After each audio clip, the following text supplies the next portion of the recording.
الأنظار كلها دلوقتي رايحة على مصر، مش علشان إحنا دولة كبيرة وخلاص، لأ، علشان في خطط سرية اتسربت من جوه إسرائيل. الخطط دي بتكشف إن سينا ممكن تكون الهدف الجاي. بعد اللي حصل في غزة والتحركات اللي شفناها في لبنان، وفي كمان تصعيد في أكتر من مكان، دلوقتي في كلام إن إسرائيل بتحضر لحاجة كبيرة. طب يا ترى الكلام ده حقيقي؟ هل فعلا في خطة لضرب مصر؟ وإحنا مستعدين؟ في الحلقة دي من قناة الجانب المخفي هنتكلم عن كل حاجة. إزاي الخطة دي اتسربت؟ وإيه التفاصيل اللي محدش قالها؟ وليه العالم كله بيراقب تحركات مصر في الأيام دي؟ تابع الفيديو للنهاية علشان اللي هتسمعه ممكن يغير فكرتك عن كل اللي بيحصل حوالينا. ولو انت مهتم بالمحتوى اللي بنقدمه، ما تنساش تعمل لايك واشترك في القناة وفعل زر الجرس علشان يوصلك كل جديد. في الأيام اللي فاتت طلعت تسريبات خطيرة عن خطة إسرائيلية بتحاول تضرب بيها استقرار مصر. مش إشاعة ولا كلام جرايد، دي وثائق حقيقية كشفها مسؤول لبناني كبير، وقال إن إيران وصلت لها من مصادر جوه تل أبيب. الوثائق دي اتسلمت لمصريين في زيارة مفاجأة لوزير الخارجية الإيراني للقاهرة، والمحتوى كان مرعب. الخطة بتقول إن إسرائيل ناوية تدخل سينا وتضرب مراكز مهمة للجيش المصري، وبتحاول تخلق فوضى توصل في الآخر لإسقاط النظام نفسه.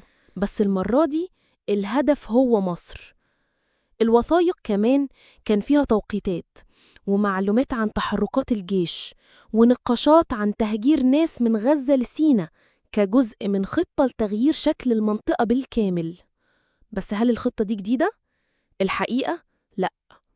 إسرائيل من يوم ما قامت وعينها على سينا، من أول حرب 56 لحد نكسة 67 وحتى بعد نصر أكتوبر العظيم سنة 73، هي مش أول مرة يفكروا في السيناريو ده.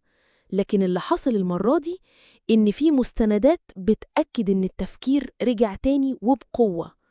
ليه سينا؟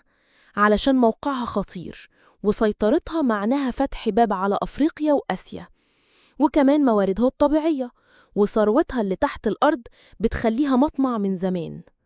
والتوتر اللي حصل مؤخراً بين مصر وإسرائيل، خصوصاً بعد سيطرتهم على محور فيلادلفيا، خلى الشكوك تزيد، وكل المؤشرات بتقول إن في حاجة بتتجهز في الخفاء. طب السؤال اللي بيطرح نفسه، ليه إسرائيل تفكر تعمل كده دلوقتي؟ التحليلات بتقول إن إسرائيل دلوقتي غرقانة في مشاكل داخلية، احتقادات، خلافات سياسية، وضع اقتصادي صعب، وحرب مفتوحة مع إيران. كل ده بيخلي الحكومة هناك تدور على عدو خارجي يلم الناس حواليها ويخليهم ينسوا المصايب اللي جوه. ومع ضعف جبهات تانية زي لبنان وغزة وبداية تراجع قوة إيران، بيقولوا إن مصر هي العقبة اللي جاية، وإن ضربها هيكون بمثابة رسالة لكل المنطقة. بس المشكلة إن مصر مش دولة سهلة، ولا جيشها صغير، ولا قيادتها بتتهز. ومجرد التفكير في خطة زي دي معناه إنهم بيلعبوا بنار هتحرقهم هم الأول. مصر ما وقفتش تتفرج ولا استنت لما الخطر يوصل على بابها. أول حاجة الرئاسة اتحركت بسرعة، والدبلوماسية المصرية اشتغلت على أعلى مستوى، تحالفات جديدة، اجتماعات مغلقة، زيارات مفاجئة، وبيانات قوية من أكتر من 20 دولة كلها بتدعم موقف مصر. السيسي كان واضح، لو اتفتح باب تهجير الفلسطينيين على سينا مفيش اتفاقة سلام هتفضل واقفة. ودي كانت رسالة قوية جدا وصلت لتل أبيب واللي حواليها. والعلاقات اللي مصر بنتها مع السعودية وقطر خدمت على الملف ده بشكل ذكي جدا، لأن الاتنين دول مش هيقبلوا بأي فوضى جديدة في المنطقة، وخاصة لو جاية من إسرائيل. أما على الأرض فالجيش المصري كان شغال في صمت، بس بتحركات محسوبة وبرسايل واضحة من غير ما يتقال حرف واحد في الإعلام. لو كانت الدبلوماسية هي الدرع، فالجيش المصري هو السيف، والمفاجأة السيف ده جاهز ومتسنن. الجيش المصري النهاردة واحد من أقوى الجيوش في المنطقة، تصنيفه عالمي وتسليحه مش عادي وتدريبه بيتطور يوم عن يوم. الطيارات عندنا رافال الفرنسية ومقاتلة F-16 وطيارات بدون طيار زي وينج لونج 2. الدبابات M1 أبرامز، والصناعة المحلية شغالة بجودة تخليها تنافس أي حاجة مستوردة. الدفاع العالي عندك S-300 وأنظمة بوك M2 وغيرهم من المنظومات اللي بتحول السما لسقف حديد. البحرية غواصات ألمانية، قطع متطورة وبناء قواعد في أماكن محدش يتخيلها. وسينا اتحولت من منطقة معزولة لقلعة عسكرية، من قواعد لتجهيزات لشبكات اتصالات حديثة. كل ده من 2014 والبنا موقفش لحظة. المناورات الأخيرة كانت رسالة متشفرة لكل اللي بيفكر يقرب، وظهور السيسي نفسه في تفتيش الحرب معناه إن كل التفاصيل تحت عينه وكل الاحتمالات متحسب لها. دلوقتي نسأل السؤال اللي بيخوفهم هم قبل ما يخوفنا احنا: هل إسرائيل تقدر فعلا تفتح جبهة مع مصر؟ الحقيقة ده احتمال صعب جدا إن ما كانش مستحيل. إسرائيل أصلاً غرقانة في حرب مع غزة ومناوشات في لبنان وضربات رايحة جاية مع إيران. الجيش الإسرائيلي مستنزف والجبهة الداخلية عندهم فيها انقسام ومظاهرات. ولو فكروا يفتحوا جبهة جديدة مع مصر هيكونوا بيقربوا من نهايتهم بنفسهم، لأن مصر مش بس دولة كبيرة، مصر عندها جيش جاهز وشعب رافض لأي تهديد وقيادة بتحسب كل خطوة.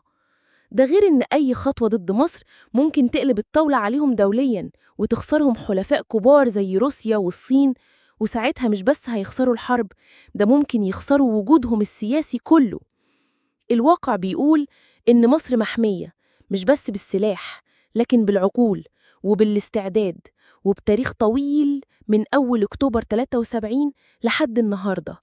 فالسؤال اللي بنسيبه ليك في الآخر: هل فعلاً إسرائيل عندها الجرأة تدخل معركة نهايتها معروفة من قبل ما تبدأ؟ اكتب لنا رأيك في التعليقات، وما تنساش تعمل لايك واشترك في قناة الجانب المخفي وفعل زر الجرس علشان توصلك كل الحكايات اللي محدش بيحكيها. ولو وصلت معانا لحد هنا يبقى أكيد مهتم، وعشان كده محتاجين رأيك. تحب الفيديو الجاي نتكلم فيه عن إيه؟ هل نغوص أكتر في ملف المفاعلات النووية اللي مصر بدأت تشتغل عليها؟ ولا تحب نفتح ملف التكنولوجيا العسكرية الجديدة اللي مصر بتطورها في السر؟ ولا نرجع نكشف أكتر عن تحركات إسرائيل على حدودنا الجنوبية والغربية؟ قول لنا في الكومنتات. وعلشان نوصل لكل الناس محتاجين دعمك باللايك واشترك في القناة وفعل الجرس علشان تشوف الفيديو الجاي أول ما ينزل. إحنا في الجانب المخفي بنحكي اللي محدش بيحكيه، بس دايماً بندي الناس حقها في الاختيار.